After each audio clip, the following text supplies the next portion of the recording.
자, 우리가 아주 긴 시간 그래도 여기까지 달려왔잖아요. 그러면 이제 가장 중요한 게 바로 입찰하는 방법이죠. 어떻게 보면 처음 입찰할 때가 가장 떨리기도 하고 설레이기도 합니다. 법원에 가는 것 자체가 약간의 부담스러운 장소이기도 하잖아요. 자, 그래서 오늘은 여러분들께서 영상을 돌려보시고 그대로 따라만 하셔도 되게끔 만들었거든요. 그래서 잘 한번 살펴봐 주세요. 먼저 이 물건을 예시로 한번 가지고 와봤어요. 일단 첫 번째로 여기에 보면 어디 법원이 나와 있잖아요. 이 법원으로 우리가 가야 되는 목적지고요. 매각 기일이 우리가 가야 되는 날입니다. 그리고 또 하나가 여기 보시면 감정가가 있고 최저가가 있고 보증금이 있잖아요. 최저가의 10%를 준비를 해서 가야 됩니다. 다른 것도 아닙니다. 무조건 최저가의 10%. 우리가 어떤 법원이든 처음 가는 법원인 경우에는 주변 직원이나 안내데스크에 있는 직원들한테 물어보면 돼요. 경매법정 어디인지 물어보시면 잘 알려줄 겁니다. 그게 아니면 뭐 표지판이나 이런 데 보면 잘 표시가 되어 있는 경우도 있거든요. 혹시나 모르신다면 입구 쪽에 관리하고 있는 관리인 분에게 한번 물어보시면 될 것 같고, 대부분이 개인 입찰할 경우가 굉장히 많기 때문에 개인 입찰할 경우로 한번 생각을 해보면요.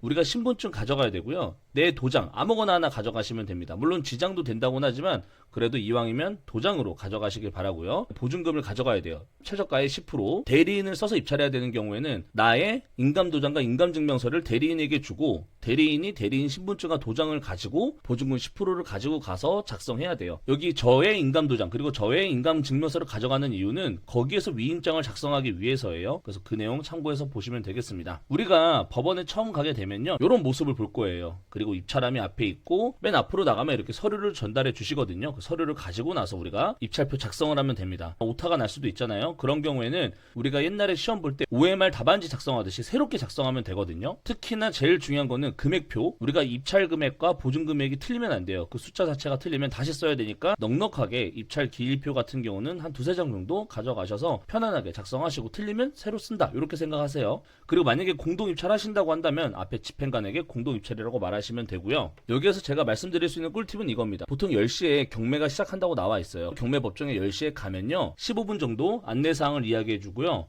그 다음에 11시에서 11시 30분 그 마감 시간이 다 정해져 있어요. 그때까지만 내가 입찰표를 내면 되는 거거든요. 그래서 만약에 가실 거면 나중에 주차 자리가 없어요. 그러니까 차라리 한 9시 반쯤 조금 일찍 가서 주차를 하고 편하게 쉬시다가 입찰을 하시던가, 아니면 애초에 10시 30분 이후에 천천히 이동하셔서 입찰에 참여해도 될 것 같아요. 그래서 이 두 가지 방법을 한번 생각해 보시면 좋을 것 같고요. 제가 전국에 있는 입찰 마감 시간을 적어놨어요. 시간표 하나만으로도 체크해서 가시면 조금 더 내가 여유롭게 시간을 움직일 수 있지 않을까라고 생각이 들고요. 그리고 이게 시간이 변경되는 경우도 있어요. 업데이트 되는 경우도 있으니까 이 시간을 참고하되 혹시 모르니까 이 전날에 경매계나 집행계에 전화를 해서 한번 물어보셔도 되거든요. 그렇게 참고하시면 될 것 같습니다. 입찰표 작성하는 방법 알려드릴게요. 먼저 앞에 나가시면 이렇게 3장을 받을 거예요. 기일 입찰표, 입찰 봉투, 그리고 입찰 보증금 봉투를 받을 텐데, 앞에서 말씀드렸지만 입찰 기일표 같은 경우는 틀리면 새로 써야 된다 이런 생각을 하시고요. 한 두세 장 받으시길 바랍니다. 특히나 여기 숫자 적는데 이곳이 틀리면 찍찍 긋고 안 돼요. 무조건 새로 써야 됩니다. 방법 한번 알려드릴게요. 앞장과 뒷장 이렇게 있죠. 뒷장은 위임장, 대리 입찰이나 공동 입찰 때 써야 되는 내용이고, 앞장만 설명을 드리자면요. 먼저 날짜 작성하고요. 여기에 사건 번호 적고요. 그리고 여기 물건 번호가 있으면 적고 없으면 적지 마시고요. 이게 입찰자의 개인정보 적으시고요. 주소까지. 그리고 나서 입찰 가격과 보증 금액을 작성하셔야 되는데, 보증 금액은 우리가 알고 있는 최저가의 10%를 적으시는 거고요. 입찰 가격은 얼마에 입찰할 건지 그 입찰 가격을 적으시면 됩니다. 근데 만약에 내가 1,000만 원을 쓰려고 했는데 1억에다 썼다. 나중에 이게 잘못돼서 제출이 됐을 경우에는 어쩔 수 없이 보증 금액을 포기하던가 아니면 잔금을 납부하던가 둘 중 하나 하셔야 돼요. 저는 앞자리부터 쓰라고 말씀을 드립니다. 뒷자리는 틀려도 상관없는데 앞자리가 단위가 틀리게 되면 이거는 아주 큰 사고로 이어지기 때문에 반드시 입찰 가격은 앞자리부터 단위 확인하시고 쓰시길 바랍니다. 그리고 여기 현금 자기합수표 앞에 체크해 주시고요.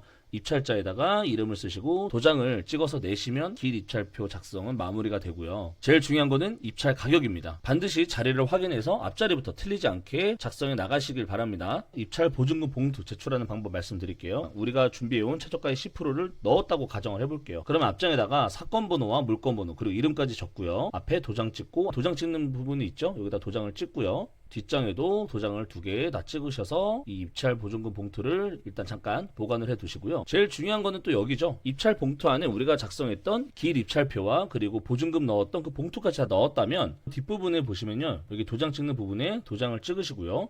여기 윗부분에 보시면 사건 번호 다시 적는 공간이 있어요. 그럼 여기다가 다시 한번 사건 번호를 적으시면 됩니다. 그럼 여기다가 우리가 길 입찰표랑 그리고 최저가의 10% 보증금까지 다 넣었고요. 봉투도 잘 작성하고 도장을 찍었는지 다시 한번 확인을 해봐요. 그리고 내가 입찰표는 틀린 게 없는지 제 개인정보와 입찰 금액까지 다시 한번 확인을 해보고 최종적으로 이 봉투 안에 넣으면요. 매수 신청인이 직접 이곳을 찍으라고 나와 있죠. 그래서 스탬플러를 가지고 나서 여기다가 찍으시고 제출을 하시면 됩니다. 준비된 서류를 가지고 앞에 나오면요. 직접 여기 입찰함에다가 넣으라고 해요. 그러면 넣으시면 여기 집행관이 요런 수취증을 주십니다. 나중에 낙찰 받거나 또는 돈을 반환받을 때 신분증과 같이 이 수취증을 가지고 나가야 되니까 이 수취증을 잘 보관하시기 바랍니다. 입찰하는 과정에서 가장 중요한 건 바로 입찰 금액이에요. 우리가 한 번만 잘못 써도 큰 돈을 날릴 수도 있고요. 아니면 무효가 돼서 다른 사람이 낙찰 받아갈 수도 있는 거예요. 그렇기 때문에 입찰 금액 자리 하나만 잘못 써도 큰 손실이 날 수 있으니까 이 부분은 각별하게 주의하시기 바랍니다. 이런 사례가 있었어요. 우리가 앞에서도 배웠던 물건이지만 사실 이 물건을 6,650만 원에 누군가가 입찰하려고 했는데 공 하나 잘못 써서 6억 6천만 원에 쓴 거예요. 그래서 이 사람은 600여만 원의 돈을 날릴 수밖에 없는 그런 상황이 됐던 거죠. 이런 사건들이 엄청 많아요. 우리가 보시면 이런 뉴스들도 많이 나옵니다. 어떤 사람은 7,700만 원 쓰려고 했는데 7,700억을 적은 사람도 있고요. 어떤 사람은 6억 7천을 쓰려고 했는데 6,700억을 작성해서 이렇게 틀린 경우가 있었죠. 그래서 여기 보시면요. 2등이 6억 4천인데 1등이 6,700억 83,750%로 입찰했다고 나와 있어요. 이렇게 되면요. 이 사람의 입찰가 6,400만 원 포기해야 됩니다. 왜냐면 잔금을 내거나 아니면 보증금을 포기하는 이 2가지 경우밖에 없거든요. 그러니까 여러분들은 입찰 금액 반드시 잘 보셔야 돼요. 이거는 전 마지막에 스탬플러 찍기 전까지도 한 번 더 확인해요. 자, 근데 만약에 내가 직접 입찰이 어렵다면 이건 광고가 아니고요. 제가 실제로 쓰는 플랫폼인데요. 2가지 서비스 플랫폼이 있어요. 하나는 바토너라는 곳이고요. 여기는 이제 공인중개사 중심으로 대리 입찰을 해줘요. 그러면 보통 비용이 한 7에서 10만 원 정도 되는 것 같고요. 그리고 125 대리 입찰 서비스 같은 경우는 네이버 카페를 운영하고 있는데요. 여기는 법무사 중심이시고 여기도 한 7에서 10만 원 정도 비용을 하는 것 같습니다. 그래서 저는 이 2개의 업체를 제가 직장 다니면서 경매를 한다고 했잖아요. 저에게 있어서 가장 필요한 서비스가 바로 이런 곳입니다. 엄청 자주 사용하고 있기 때문에 만약에 내가 굳이 부산까지 가야 되고 어디 멀리 가야 된다고 한다면 그 차비 버리고 시간 버릴 바에는 이 대리 입찰 서비스를 통해서 입찰에 참여하기 때문에 여러분들도 혹시나 내가 못 간다? 그러면 7에서 10만 원 정도 투자한다 생각하시고 교통비 쓰는 것보다 낫잖아요. 휴가 매번 쓸 수 없잖아요. 이런 거 한번 활용해 보시면 좋을 것 같아요.